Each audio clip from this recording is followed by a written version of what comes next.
Who's that coming down the track? Who's that coming down the track? It's a mean machine and red and black. It's a mean machine and red and black. Ain't nothing finer in the land. Ain't nothing finer in the land. Say the drunk obnoxious Georgia fan. Say the drunk obnoxious Georgia fan. Go no! Go no!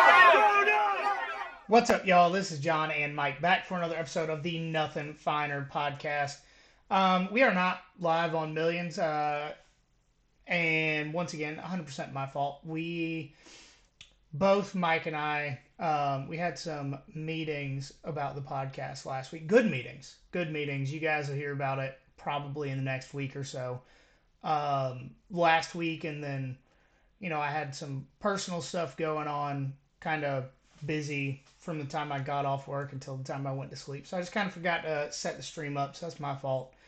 But we are talking about G-Day today, kind of how the game went, what you saw that you would like to see, some notes, that sort of thing. Do a little spring sports update while we're at it, and then that's probably it. I think we're gonna do other teams' spring games on the next episode. So just a heads up for that. But before we get into this episode, how you been? What are you drinking? I've been good. It's been a busy weekend. Just trying to help my father-in-law with his finances. I don't think I've said it on here before, but he's got dementia, so he's kind of all over the place. So yeah, I've been trying to deal with that literally all weekend. But I think we're all set with that. But besides that, man, I'm just drinking water, just trying to stay hydrated. Tomorrow is our last baseball game. I mean, the season's been going on forever. Hopefully we can finally get a win. That'll be cool. Wait, y'all haven't won a game yet? No, but you know what? We've only played four. We've only played four games, and this game in particular, this is the third time we've tried to get it in. First time before spring break, Rain delays? rain out. Um, Last week on Wednesday, we were supposed to make it up, and then about 3 hours before the game, they're like, "Oh, there's no umpires." I'm like, "Okay, cool, all right." So I'm like, "Surely the season's over," and then they're like, "Nope, we're gonna make it up Monday." So I'm like, "All right." So, but the good news is this team, from all my scouting reports from other my players, that the team are playing his ass. So if we don't win, it's a problem. You need to tell your players if you don't win, just be like, y'all told me they were ass, and you lost to them. So you're Yeah, worse than ass. bar or shit. I don't know. Yeah, but how about you? How's it going? Oh, dude, I'm gonna be honest, man. I had a great weekend. Um, y'all know I normally work 410, so I didn't work Friday. Went and played a round of disc golf at the resort course over here, right off of River Street, with a bunch of Sweet. my friends. And because of the rain we had in Savannah this past couple of weeks, half of the course was flooded. So I was just playing disc golf in knee deep water. Took my shoes off, tied them up to my bag, and just said, "Let's do it." The As God intended. exactly the people that maintain the course were like, "Of course, it's the fucking guys that play on Tybee." Like none of the Savannah people are taking their shoes off and walking a mile and a half barefoot. Right. It's just Tybee guys. Um, but no, dude, yesterday it was for someone that enjoys the sports that I do. In the springtime, there was only one thing I was missing. So, obviously got up. G Day was at 1 o'clock. I was up way earlier than that. But G Day was 1 o'clock. G Day ended. Watched the Braves game. Braves lost. Could have been better. Braves game Mhm. ended. Watched Georgia baseball. Georgia baseball ended. Went to the last home Ghost Pirates game of the season, which they won 3-0 Let's go. against the best team in the ECHL. Um, the goalie acknowledged when I gave him a middle finger, so that was dope. And then the entire time I'm at the hockey game, I got UFC 300 pulled up on my phone. Get home to see the Max Holloway fight, and then obviously the Alex Pereira Jamal Hill fight. So But the only thing I was that missing yesterday was being able to watch F1 in the morning. the UFC fight like that, I think it was the last fight. Was that like a 6 second knockout, or am I thinking of something else? Um, it wasn't a 6 second knockout, but it was within a minute in the first round. Okay. Yeah, that was Alex Pereira and Jamal Hill. Okay. Alex took an accidental dick kick, and then when the referee tried to give him a timeout, he literally pushed the referee back with his hand, and about 10 seconds later, the other dude was out cold. Play stupid He, games, win stupid prizes, right? yeah. And then Max Holloway, if you guys haven't seen it yet, your social media algorithm is wrong. But Max Holloway, first off, he went up in a weight class for this fight. He normally fights 145. He fought at 155 yesterday. He's winning the fight. He won all 4 rounds. Go into the fifth round. He wins the fifth round. And it's something that he does in a lot of his fights just to put on a show because that's kind of who he is. Mm. He walks to the middle of the octagon, takes both hands, points to the center of the octagon, and says, "Let's just rock these last 10 seconds." No Hell yeah. defense, just haymakers. 1 second left. He knocks out the 155-pound guy that has the most knockouts in that weight class in the UFC. Sheesh. Like, lights off, just a right hook haymaker, dude just collapses.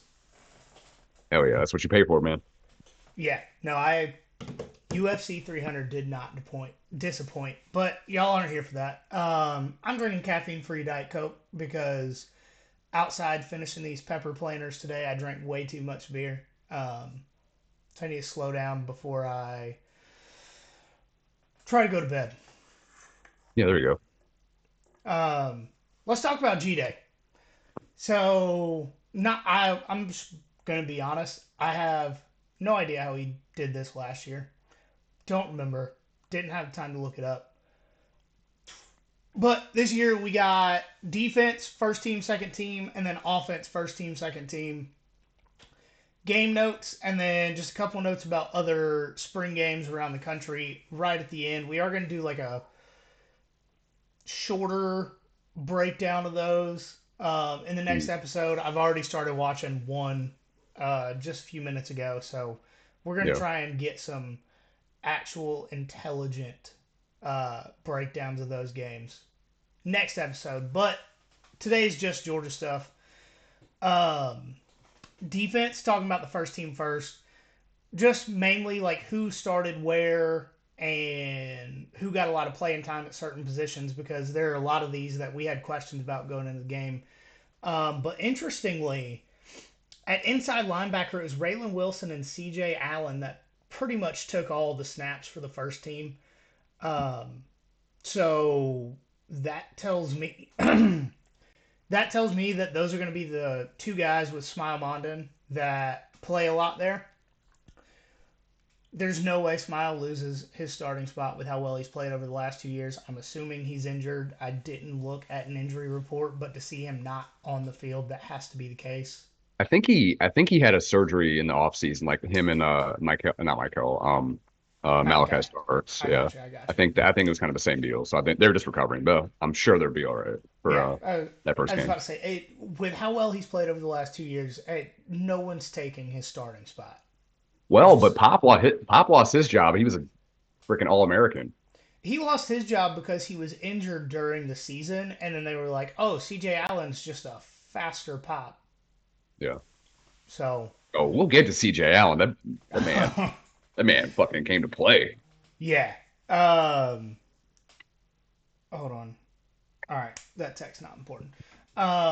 So just a list of guys that played safety on the first drive specifically, which so it's Ja'Cory Thomas, Janelle Aguero, possibly Dalen Everett. He looked like he was playing some real deep center of the field zone coverage, which tells me that he was probably shading at safety there. And then Dan Jackson. And I mean, Dirty Dan still does it at a great level. I mean, I'm pretty sure he's working on a second doctorate right now. I was gonna say he Um, was teammates with Candler. I meant to ask him about how how his host how Dan hosted him, like what he did. But yeah, I really just want to know how Dan Jackson's Roth IRA looks. I'm sure it's strong. His portfolio is very diverse. It's got to be. It's got to be. Yeah. He's got to have a lot of ETFs going on in there. What the fuck does any of that mean? I don't know. uh, little known fact: I am less than a semester away of getting my finance degree. I just never finished. Okay. So you could have helped me with my father-in-law shit then. Okay. Oh no, I did most of it online. I don't know shit. I just paid Oddly attention to enough, the just this is retirement a portions. huge tangent, but like I almost got my my associate's degree in it was like in something with IT. I don't even remember what the hell. I think it was like a network specialist or something like that. I was one semester away from it, and like right beforehand, I'm like, I don't know what the fuck I'm doing with this. What kind of job can I get? I don't know any of this stuff. Oh yeah, no, like I'm. It would take me even if I took like one class a quarter doing online school, I could have my finance degree in a year. I don't know shit. I'm just gonna be honest. Like that's why online schooling doesn't work. Yeah. Just Mhm. throwing it out there because I don't know jack shit about it. And I that's why don't. you never hear about anybody being academically ineligible anymore because of online school. But yeah, Yeah. But sorry. those are just the guys that played safety in the first drive.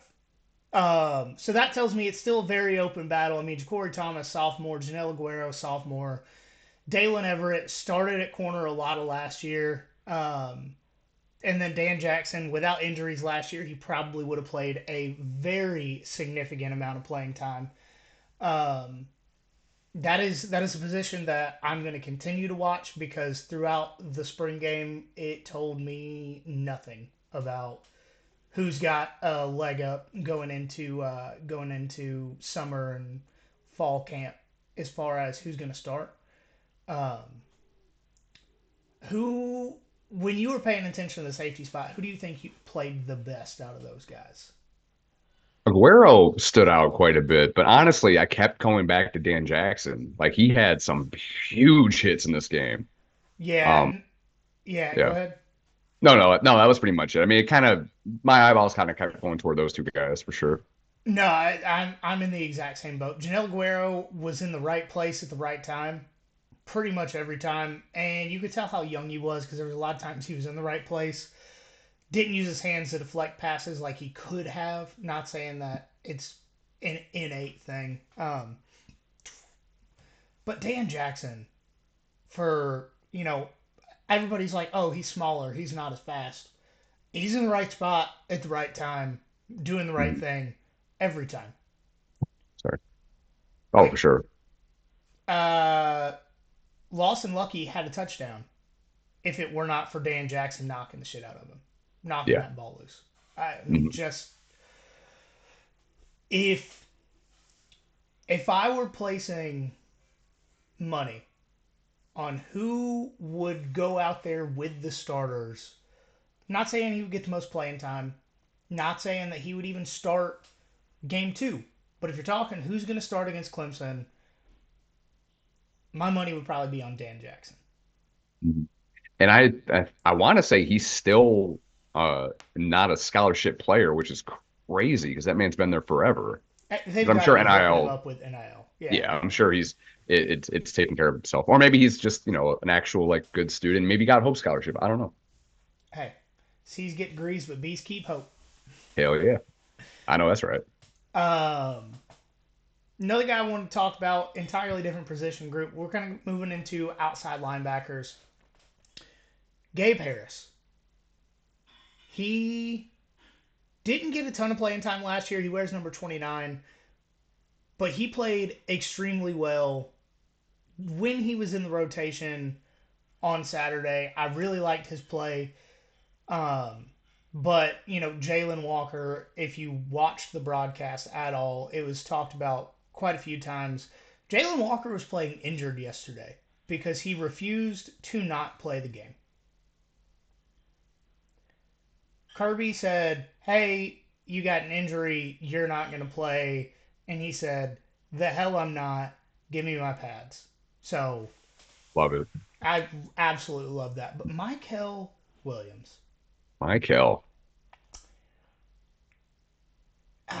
you know, he's going to split time between outside linebacker and defensive end this year. But they talked about it. This is his first year getting a spring practice. Yeah, he was hurt last year, right? He was hurt last year, and I think he came in the summer his freshman season.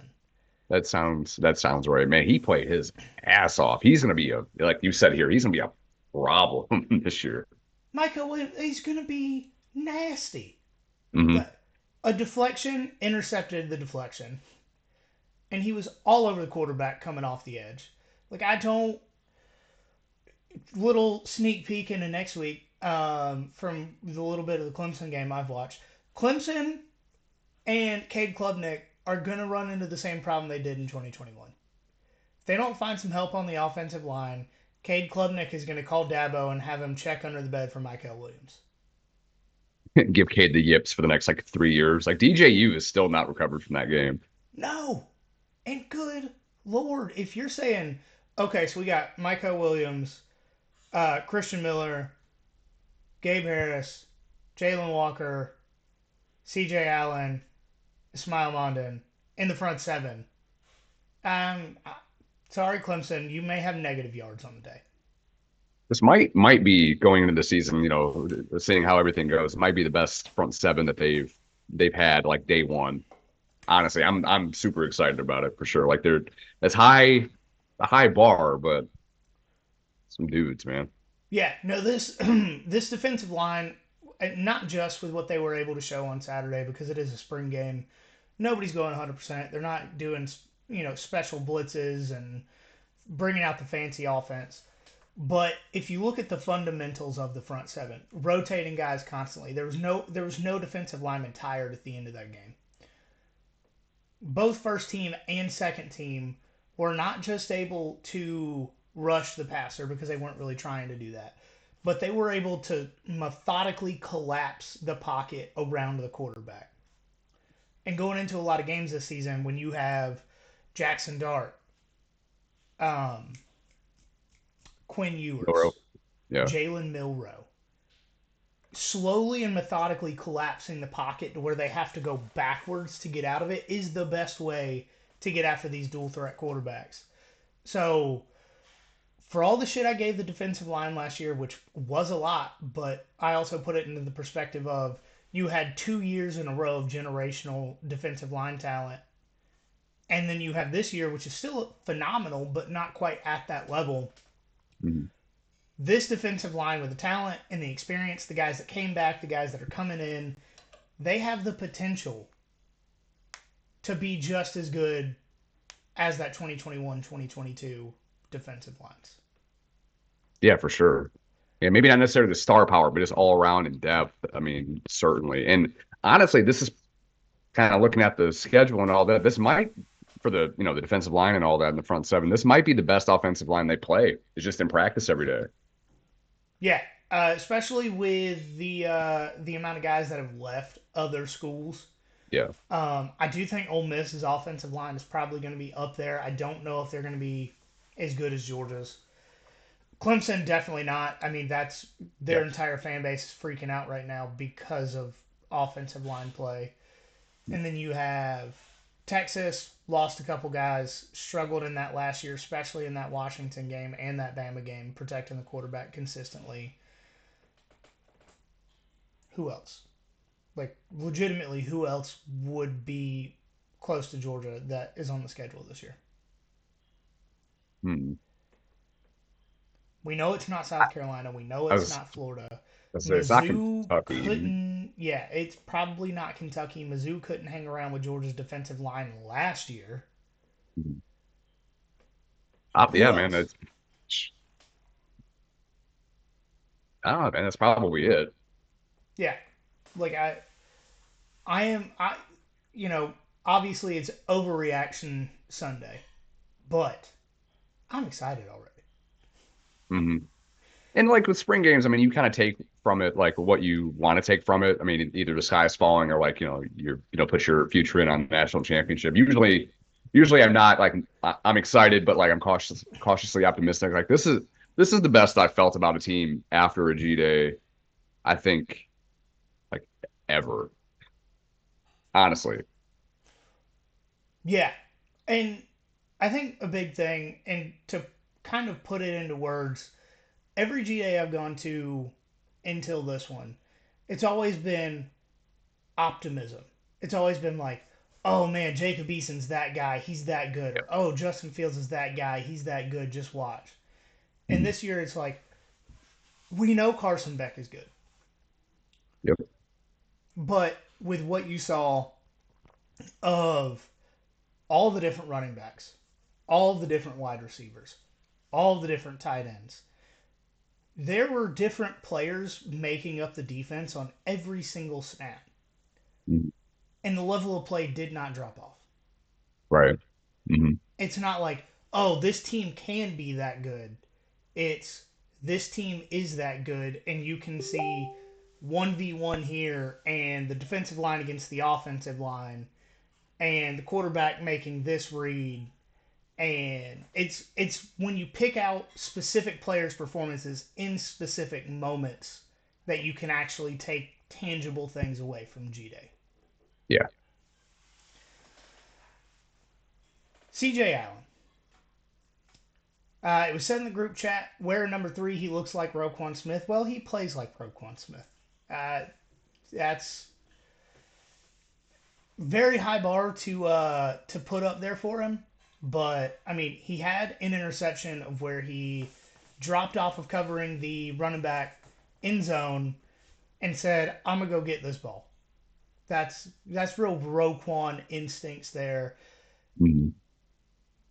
I just man, we talked about him ad nauseum last year, but if you're not excited about CJ Allen and what he's able to do, he got faster this all season. Looks like he got stronger. Yeah. And another year in this defense being coached up by the same staff that had what 4 inside linebackers drafted in the first round in the last 2 years. Hmm. Like God, Sky's the limit. I mean, exactly. if you can put a future in on a Butkus Award winner, just like Rokon was, CJ might be up there. And not to mention, he had the ability to come in as a freshman, beat out an All SEC linebacker, and then um, I don't know if I don't know if we talked about this, and this is 100% sarcasm. He beat out a guy whose dad is a Super Bowl winning defensive coordinator. Yeah. Hmm. Which they're still high on him too. Exactly. Yeah. But CJ Allen coming out of a small town in the middle of nowhere, Georgia, not as highly rated as Troy Bowles and Raylan Wilson and, a lot of these other guys that came in that class because Georgia had 4 inside linebackers in that class. Hmm. And he's the guy that started the most as a true freshman. He's the guy that coming into the second year, everybody's penciling him in for an All SEC, potentially All American season. He's already. It took the whole 3 years for Roquan to be Roquan. Like Yes. that Rose Bowl season, national championship game appearance season. CJ is already approaching that, and he's only a sophomore or going into his sophomore season. Guaranteed one more year of college. Yep, gotta. Ooh, that's scary. It's scary good. Yeah. Um, so I think that's about it for what we have on the first team defense. Second team. And you know what? I messed up. I had some notes that I want to talk about on top. So I'll go ahead and talk about it here. So for G Day, Kirby's talked about this previously. I don't know if he talked about it this year. First team and second team don't necessarily mean first string and second string when it comes to the season. Um, the coaches really put the teams together for okay, so here's the guys that are returning. Who are guys that we want to rotate into those spots? And then if there's somebody that they want to see more of, if there's a guy that they're like, we want to see this guy a lot more than a rotational piece, they'll put them in to the second team as a starter versus the first team as a rotational guy. So Jake Pope, he was put in the second team, but he played every snap for the second team versus first team rotational guy.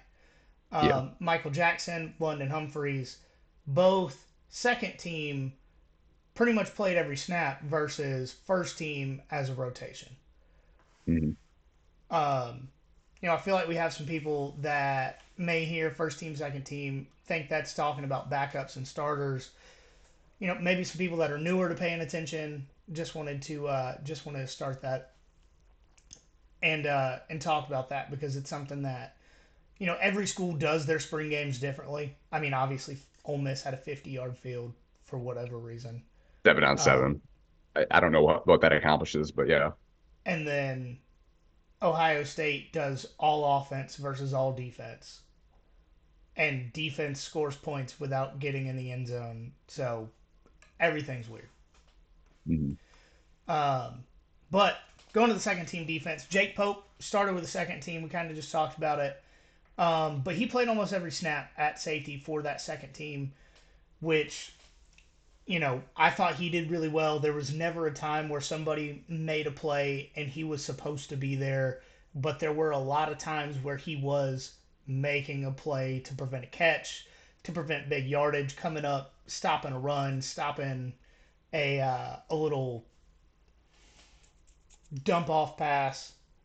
And I just thought he played really well. He could also factor into that starting safety job when we get into the season. KJ Bolden played. He had some freshman moments, especially that first drive of the game. He was the one that was supposed to be guarding. Drawing a blank. Who was it that caught the big pass on That on was this Dom, right? big pass for the second team on their first drive? Gosh, Drawing a blank. was that Evans?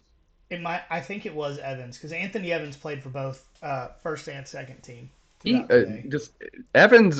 So the fact that Anthony Evans and Rara switched numbers this offseason screwed me up most of the time. Well, Anthony Evans was 17 last year. I thought he was 9. Mm-mm. Oh, okay, never mind. Well, maybe that's why I was confused. Yeah. Ra not being 5 was definitely weird. Yeah, And maybe it's because I was watching on ESPN Plus versus a normal broadcast, but I feel like number 8 and number 9 looked a lot alike on those red jerseys. yeah, Maybe it's I'm getting old and my eyes are going. I don't know. Um, yeah. It was tough. They're gonna have it like on like regular like SEC network. Like because I was looking for it. 'Cause I'm like I want to record it and like watch it for real. I think it's like I want to say it's like next week. okay. Um,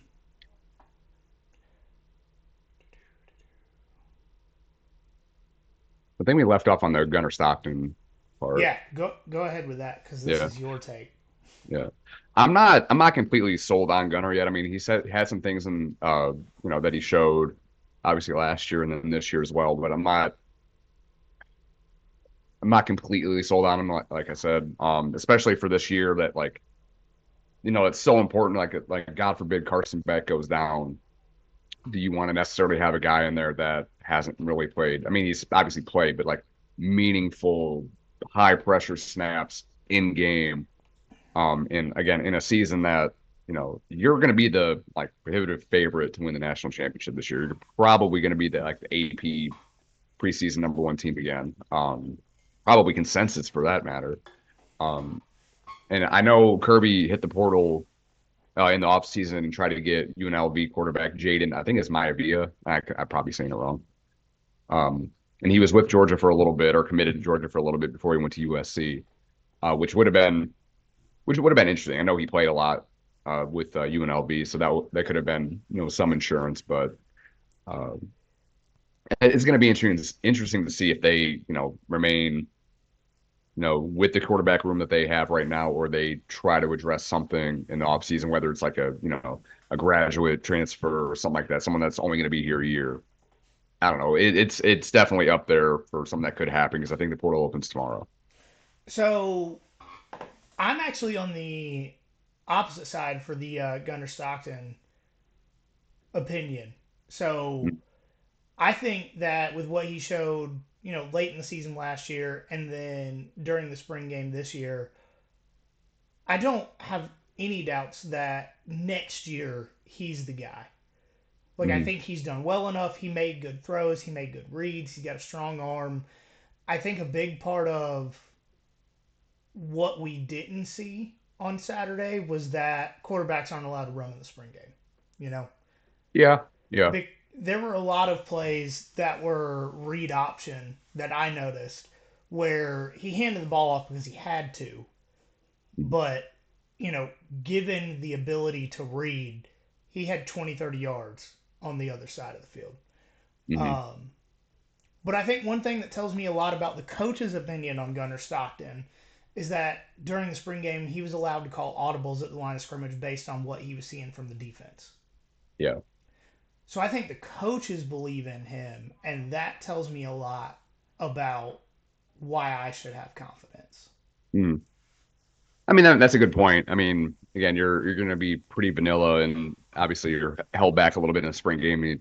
Besides the fact that you're practicing and all that, you don't want to get hurt, and then don't want to put anything on tape. So, I mean, that makes sense. But I mean, would I be surprised if they hit the portal for like a veteran quarterback that has had playing experience that may not necessarily play, but just there as a safety blanket? I wouldn't be shocked. But I mean, if they No, don't, I'm sure. I mean, they'll be fine. But I yeah, think.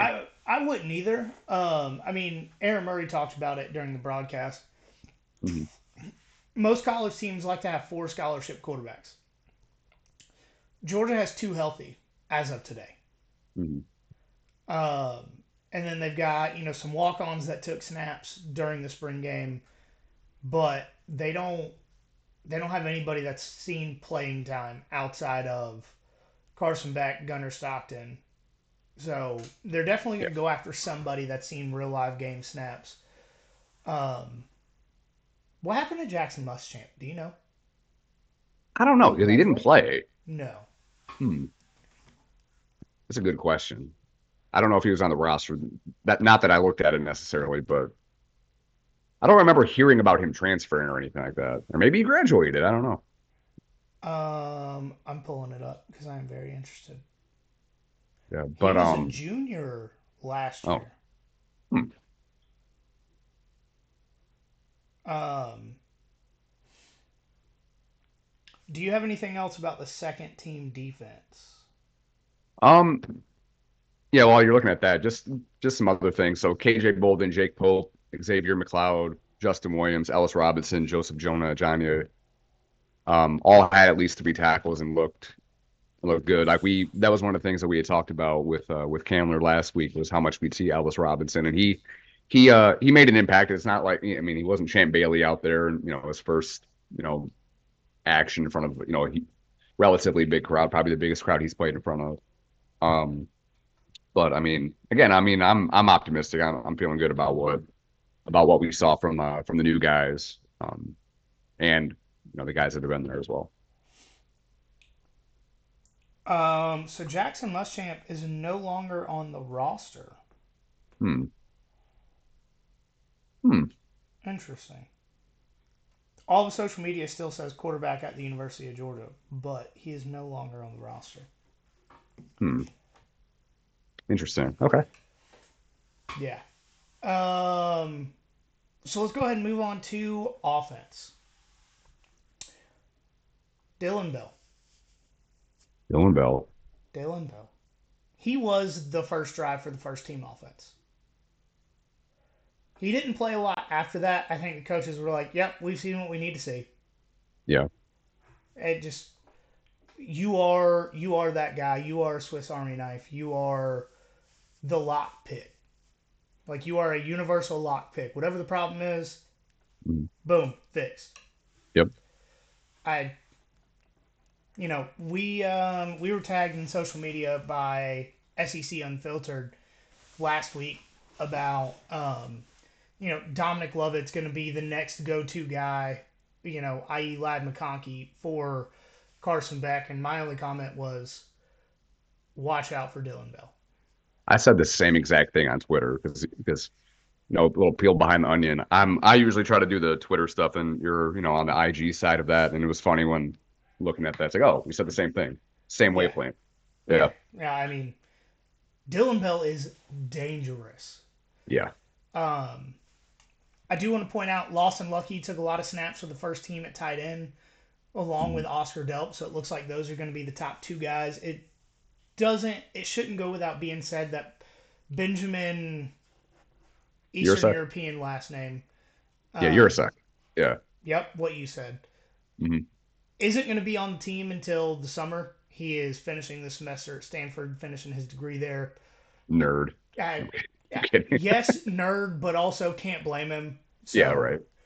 But that could potentially hinder his progression in the offense early in the season, being that he will not have been with the team through spring practice, and we know that Kirby takes that very seriously. It's not very often somebody comes in during the summer and cracks a starting rotation in the early part of the season.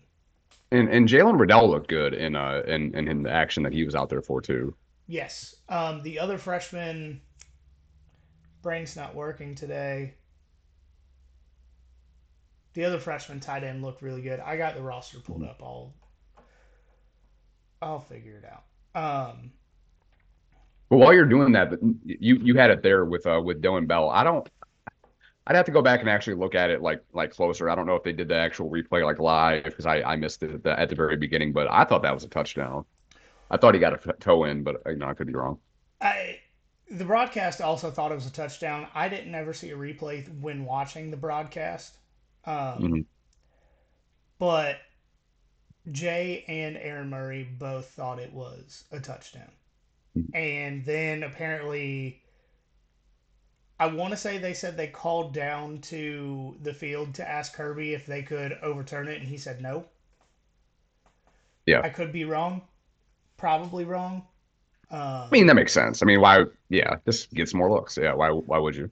Yeah, and, I told y'all how busy I was this weekend. I watched the game twice and didn't have the ability to pay 100% attention both times. So it was piecing it together. The tight end I'm talking about, Colton Heinrich. Oh, yeah. He had some good plays as well. But I will say, in the first part of the game, Dominic Lovett disappointed me. I'm not trying to throw shade, but it seemed like he wasn't putting 100% effort on a lot of these plays. He had a number of drop passes in that first half, especially ones that hit both hands in stride, and he didn't bring them in. That's a problem that we saw last year at times with him is, the ball would hit him perfectly, and he wasn't able to bring it in. But somebody talked to him at halftime because he came out and put on a bit of a show in the second half out of the slot receiver position. And if he can play like that all of next season, I have no concerns about him. Yeah, I think he had like 104 yards is what I saw. And that touchdown catch right at the end of the game was nasty. Yeah, that Sports Center top 10. If it wasn't, it should have been. Yeah. Like that was sick. So, yeah, Georgia loves to make insane touchdown catches in the corner of the end zone every couple of years. But for that to be a spring game, and he's like, oh, I'm going to get this, and just pins it to the back of the defender. Who was the defender on that? Was it Everett? It was not. I should have had the roster pulled up before we started. Regardless of who Kyron it was. Jones. Oh, okay. Well, still, though, it was a hell of a play. It absolutely was. I will say, at times during the game, it looked like Carson Beck was forcing the ball to guys, but it seemed intentional. It seemed like, I'm going to put the ball in the right place when you're in double coverage and see if you bring it down kind of thing. Almost like the coaches were like, hey, this play you're throwing it to Dom, or this play you're throwing it to Oscar, kind of thing, Yeah, because those are not the type of decisions that he made last season. right. Because he ended up having 2 picks, right? He did. One was a deflection. I Yeah, and then one was CJ Allen doing CJ Allen things. Yeah, you.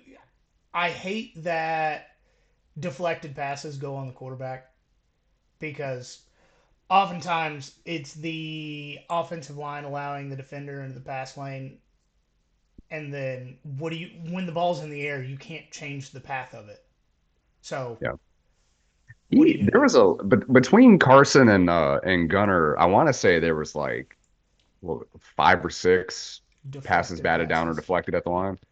Yes, and that's one of those things that you can take two things in a spring game from one instance, Hmm. and this is the defensive line was playing phenomenally.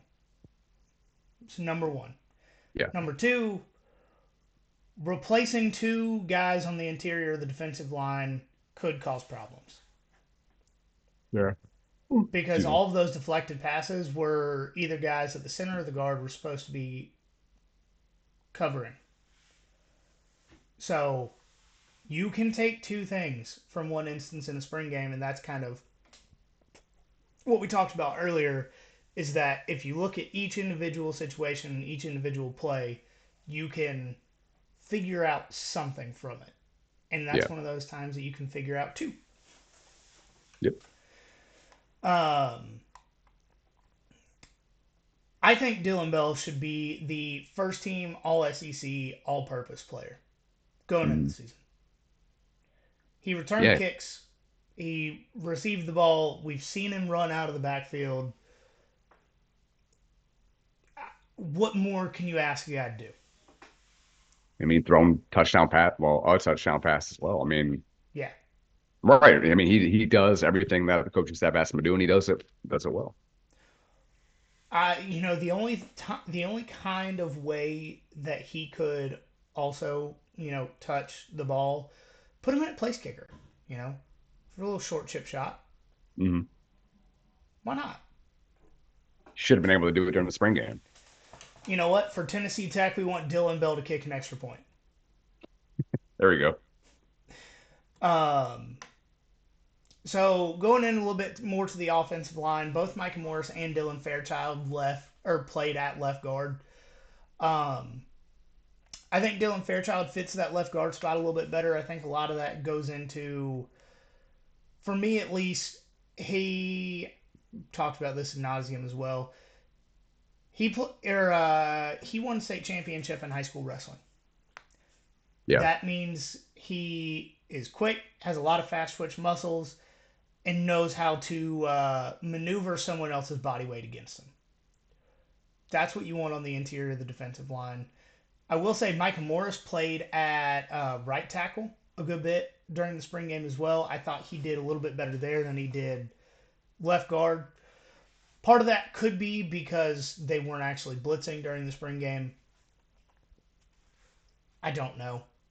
Just gonna be honest, I don't. But I do think I prefer Micah Morris at right tackle and Dylan Fairchild at left guard. But it looks like they're actually going to do Micah Morris as the sixth man this season, kind of playing in whatever spot he needs to if there's an injury or later into a game to give somebody some rest because he played so many positions. I want to say he played some snaps at center last year. I, Dude can do it He all may on the have. offensive line. Yeah. It's Uh, invaluable for sure. yeah, yeah. I mean, think about Cade Mays when he was a freshman, except Micah Morris is a sophomore and Yeah. played a good bit last year. And has all his fingers. And his dad has all of his fingers, we believe. Yeah. Well, yeah. We'll fact check that. Probably not. So last week we talked about all the wide receivers with uh, Candler. How did we forget about Colby Young, Miami transfer?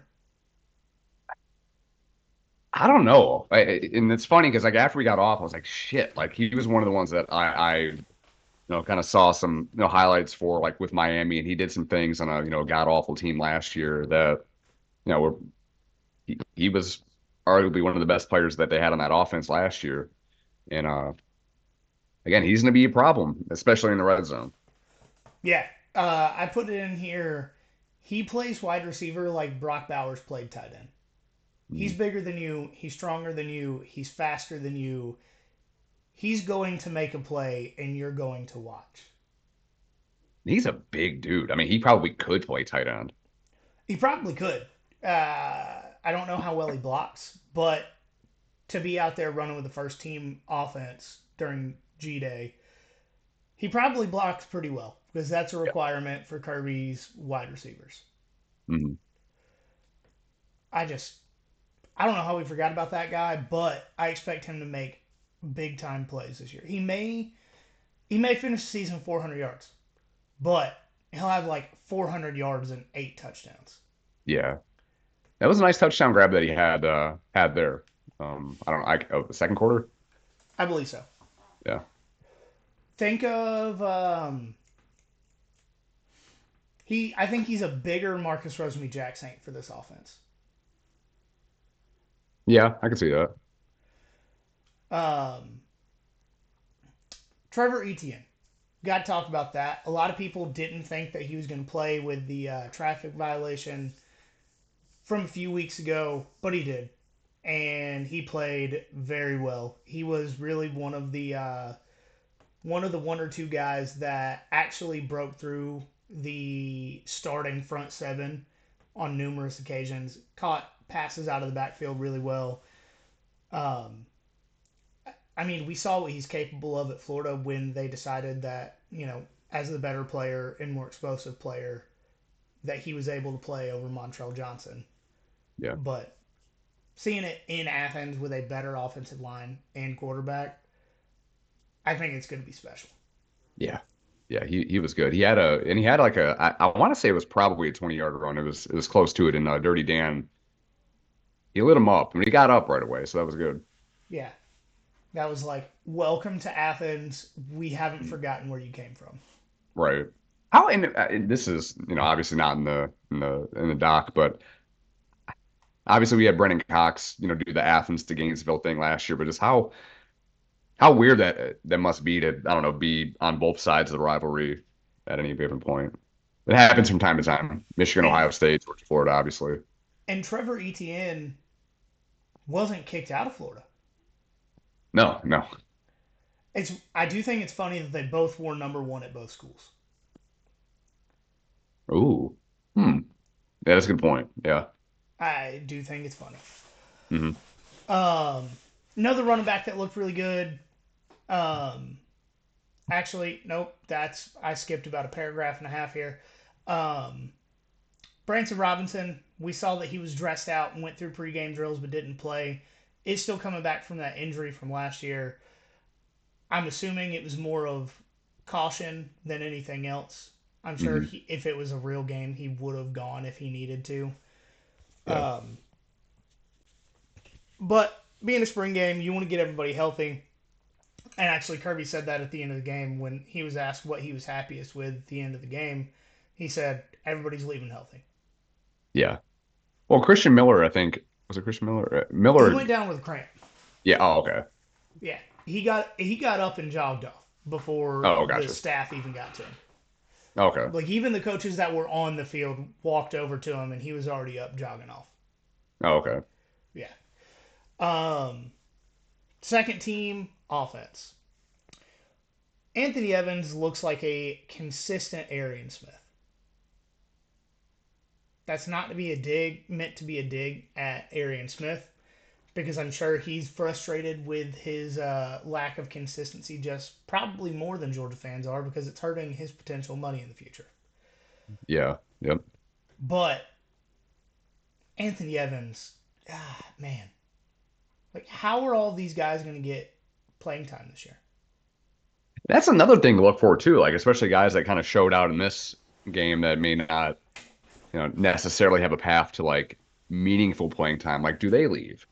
I don't Yeah, know. That's the one thing that you do have to worry about with the spring portal again opening. tomorrow is, some of these guys that we, love to see. Well, yesterday for us, but a couple days ago for everyone else listening. Um, well, there'll be some people that leave. Hopefully, it's just not, too many. Yeah. Um, I do want to point out Arian Smith did have a few good catches in this game. Had a couple of drops. Hmm. Not going to gloss over that. But he had a few good catches. He had some catches, that weren't 50-yard bombs. He had some catches in traffic. So I think he's working on that consistency. And I mean, all the practice film that's gotten put out on social media, you can see Arian Smith making plays.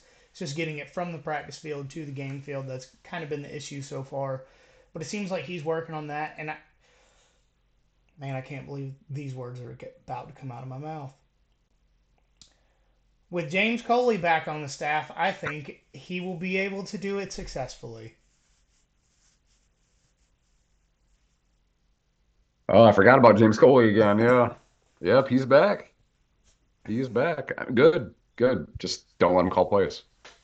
If you see that man draw a play, it doesn't matter if he's trying to show a wide receiver what route to run. If you see that man call a play, slap him. If you see him draw a Mhm. play, slap him.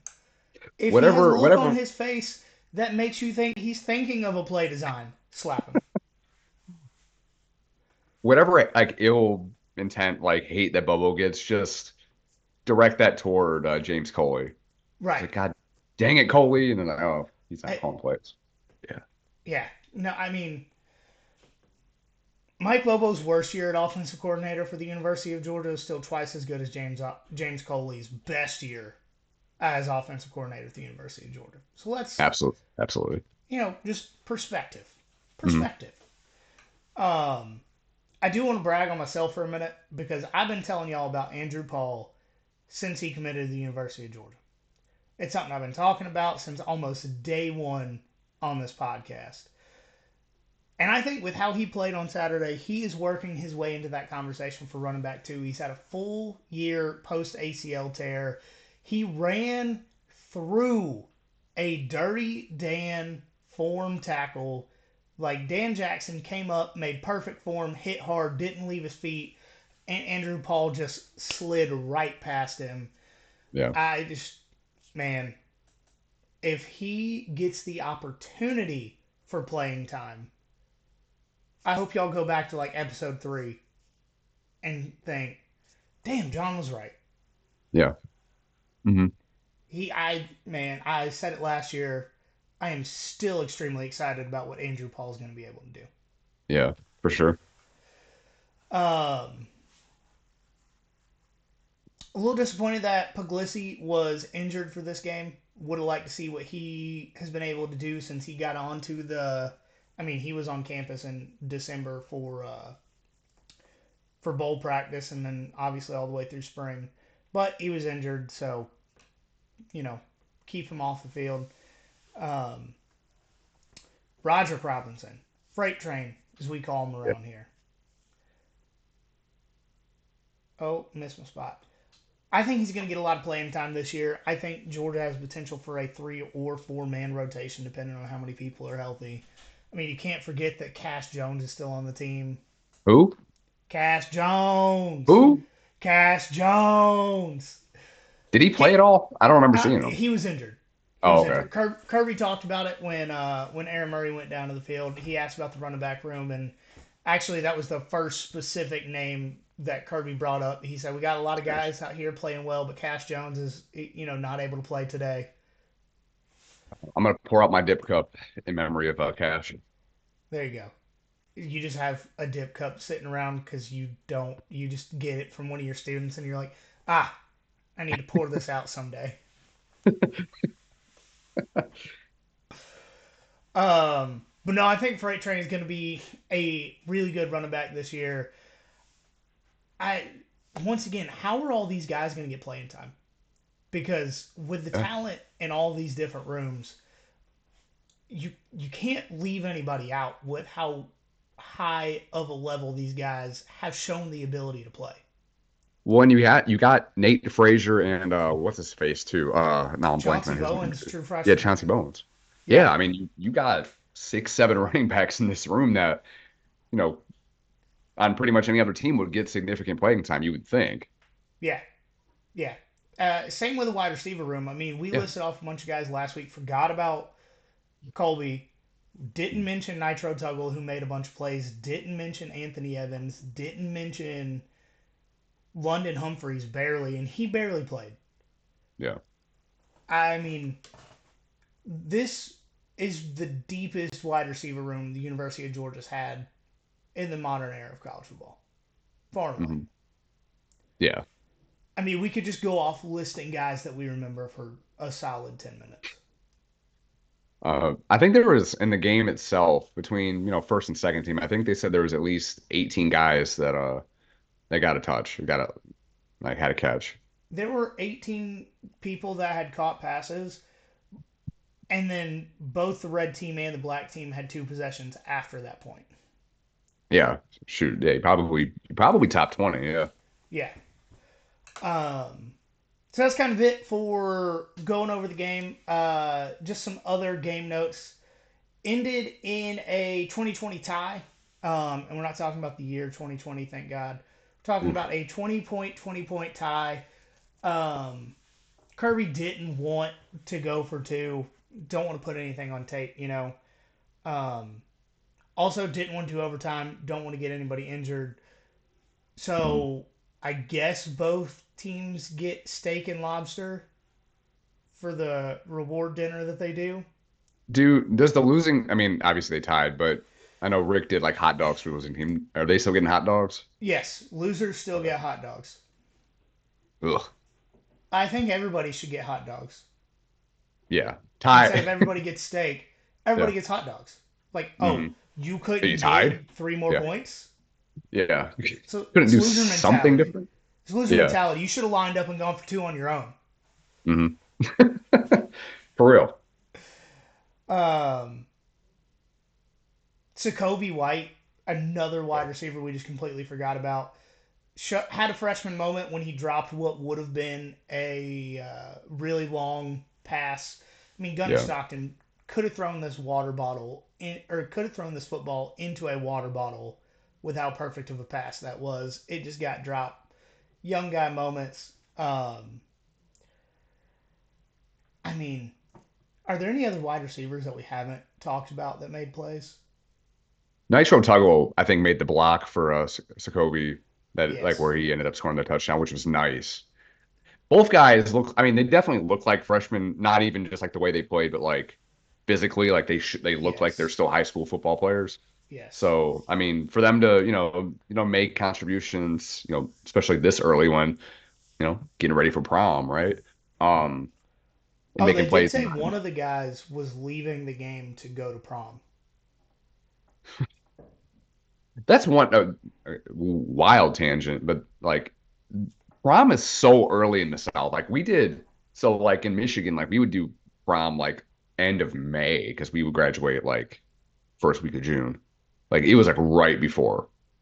Oh no, they can't do that here because they like to suspend people after prom for doing dumb shit at prom. It's fair. Yeah.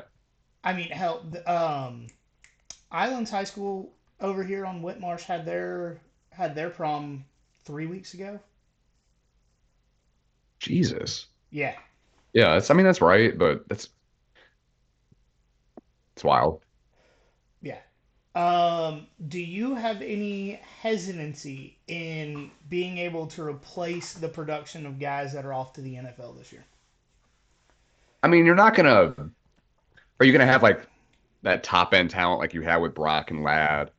I mean, probably not. Like those guys, I think we had talked about kind of being like up there for like the 21st century, Mount Rushmore for Georgia. So like, are you going to be as good top end of like with those two guys? Probably not. But as far as like the depth that that you talked about before, I mean this room for the wide receivers and running backs is as deep as it's ever been ever.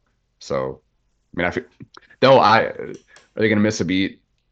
Probably not. I mean, but it's going to be more spread out. I don't think there's necessarily going to be like a go-to like, hey, it's Brock Bowers' time and do that with like Anthony Evans or whatever. It's probably not going to be that necessarily, but who knows?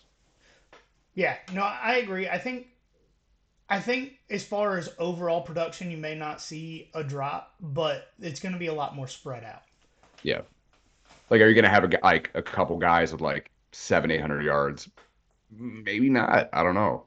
Like last year we talked about, could Ladd and Brock both break 1,000 yards? And obviously they didn't. Now they might have been able to if they were healthy all year, but they weren't. Um, but there might be, what, maybe 5, 6 guys that have 500 or 600 yards, maybe. Who knows?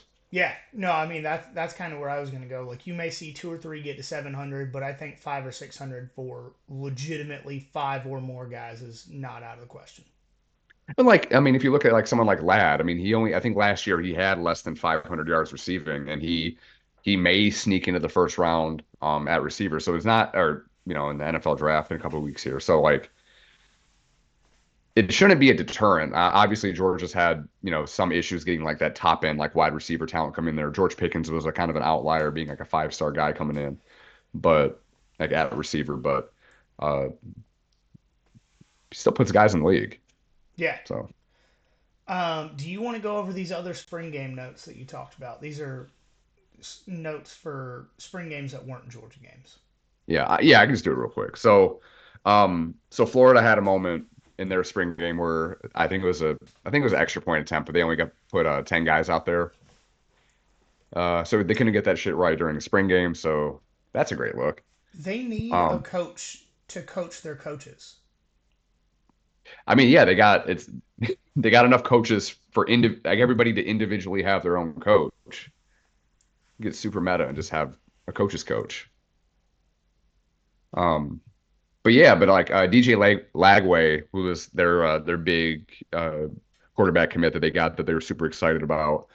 I watched a little bit of his highlights earlier, and he threw a couple touchdowns that were all right. He did have a pick, but like to me, and I can kind of see why some Florida fans will get excited about him. He kind of looks like a poor man's Jalen Hurts, just in terms of like the way he throws and just kind of his build, even as a freshman. Jalen Hurts, notable guy that got pulled in a national championship game at one point. Hmm. So I mean, it's not the end of the world. Like I don't know if I mean, they still have Graham Mertz. yeah, I'm sure he's still. I mean, I'm sure everybody in in Gainesville wants Lagway to play instead of Mertz, but again, Mertz was not the problem last year. He was not the reason why you won 5 games. If you He was a put, reason why you won 5 games, but he's but not a he reason owned why you that. lost seven. Right, right. That's what I should say. Yeah. I, Yeah. I mean, if you put Graham Mertz behind, um, hell, if you put Graham Mertz behind Tennessee's offensive line, they win 8 games, Yeah. Yeah. Absolutely. easy 8. Easy. So Ryan Day at the Ohio State spring game. I mean, there wasn't really much of note. Their quarterbacks kind of struggled a little bit, but during an interview that he had with Joe Klatt, just like in the end zone, he talked about like direct quote: "We've been a play away or a drive away from reaching our goals every year," which to a certain extent he's right. But like 2022, fair. yeah, yeah, like the miss kick, the botch against Georgia obviously falls into that. But he's the new Scott Frost in terms of just making stupid ass excuses because 2021 they lost by 16 to Michigan, so that's more than a play, right? Yep. Way Unless more than there's that. new 16-point play in college football that we don't know about. Correct. Mm. Yeah, and then in 2022 at home in the shoe, they missed that 123-point conversion they had to that could have beat Michigan. So Oh, damn, you're right. You're right. yeah, So so they they're they missed the that close. 23-point play and the field goal that year. Yeah, that was oof, just play away for them. And then this last thing, busting us, Garrett Nussberger or Nussmeyer, Nussmeyer. Jesus, Nussmeyer. Actually, that's why I say busting us. Anyway, he looked pretty good for LSU for the most part. He had this like really good like it was like 40 or 50 yard bomb that he hit. Granted, the defense is not probably not very good because they weren't last year, um but LSU's defense just from the limited amount that I watched doesn't look like they improved all that much. So Garrett Nussmeier is gonna have his work cut out for him. That does suck for him. I It, mean, he's one of those guys like Carson Beck, hung around, did things the right way, finally has his opportunity, and thanks to his defense, he may not get a real opportunity. mhm. That's going to do it for us tonight, guys. If you haven't already, follow us on social media on Instagram at nothing.finer.pod. It's on Twitter. It is at finerpod. TikTok is nothingfinerpod. Facebook and YouTube, just search us there. You will find us. And as always, there is nothing finer in the land Than a drunk, obnoxious Georgia fan.